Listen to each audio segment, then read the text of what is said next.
So today I want to walk you through how I'm going to do a tire rotation at home. If you guys love DIY projects as much as I do, consider hitting subscribe down below because you guys will not want to miss this. It took me a couple years to figure this out. I know it should be a simple concept, but my brain had to think about this for a minute. So with your spare tire in play, what you're going to do is take the driver's side rear off, put your spare on. So your driver's side rear is going to go to the front.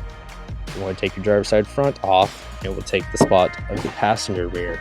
Passenger rear goes to front, passenger front goes to back, spare goes back home, sequence complete. The rears have to go forward, the fronts have to come back, but crisscross. They have to switch sides when they come back.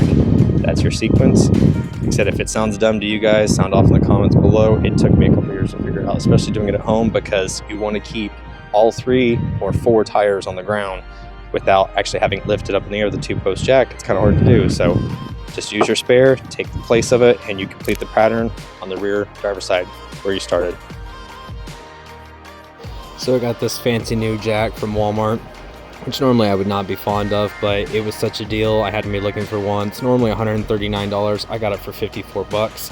Make sure to check their automotive section, because every once in a while you run across something that's a true find. And what do you guys think about this beadlock rim? I honestly think it looks better on the truck than the standard rims. I might be switching to them. You'll be taking care of each 4 corners one at a time, and it's really important to make sure to not get in too much of a rush.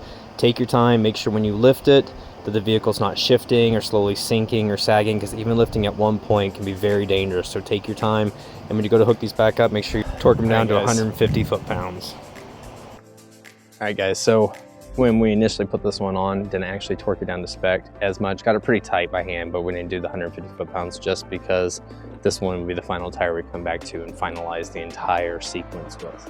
So let's go ahead and finish this up right now. Looks good with the beadlock, I think. So for the last time, we're gonna have to get under here and then get her jacked up one more time.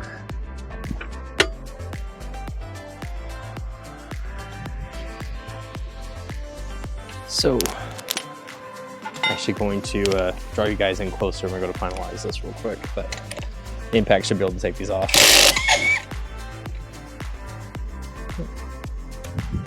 Pop this bad boy off. Set it aside. And we can finalize the sequence.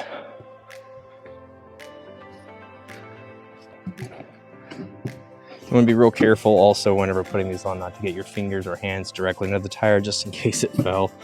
I know it's hard, but you gotta go to like 6 and 4. That'll work. That's safe enough there.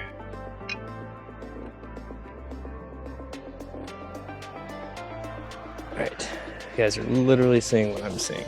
So about the perspective of first person. Got all of our lugs started. You're going to want to go in a star pattern. You can go top, bottom, or side to side, crisscross, or bottom up. It's whatever you want, as long as you go across, across, across.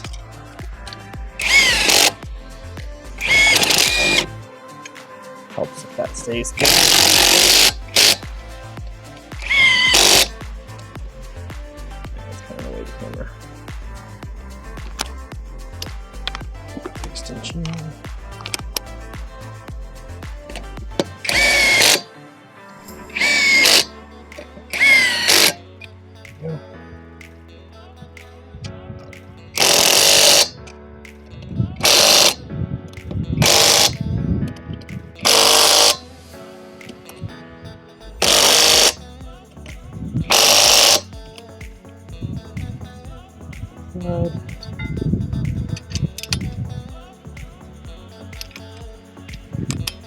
We've got our torque wrench set to 150 foot-pounds, where you can see that.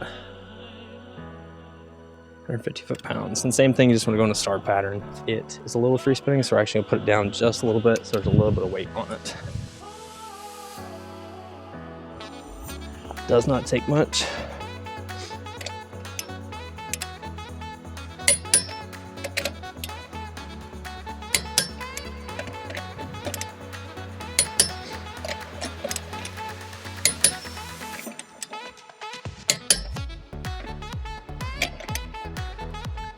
once you complete the sequence, I like to do it again. You can go reverse start or just go ahead and start right back over. So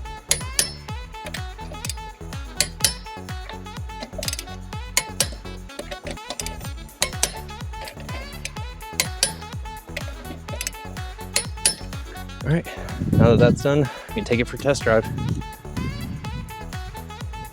That's a cool effect. All right, guys, so after you get done torquing down all of your tires, you're gonna wanna take it for a quick little test drive, especially if you did this at home.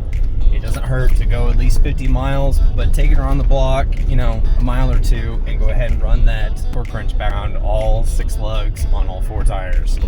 Better safe than sorry, because one of the worst things in the world that can happen is, one, it's a risk to your life majorly, but 2, you don't want to lose a tire going on the road, because wherever that tire goes, it could kill somebody else, it could hurt them.